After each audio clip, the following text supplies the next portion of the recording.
শ্রীকৃষ্ণ ভগবান বিষ্ণুর অষ্টম অবতার। ভাদ্র মাসের কৃষ্ণপক্ষের অষ্টমী তিথির মধ্যরাতে তিনি মাতা দেবকী ও পিতা বাসুদেবের কাছে কারাগৃহে জন্মগ্রহণ করেন। বাল্যাবস্থায় তিনি মাতা যশোদা ও পিতা নন্দরাজার কাছে পালিত হন।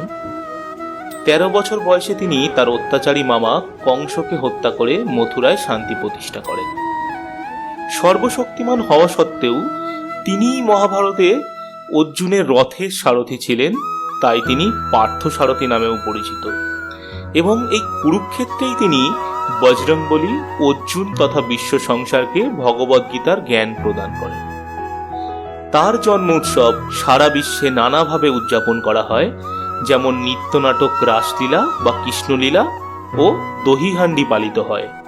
এই পবিত্র দিনে সকলকে জন্মাষ্টমীর শুভেচ্ছা। রাধে রাধে।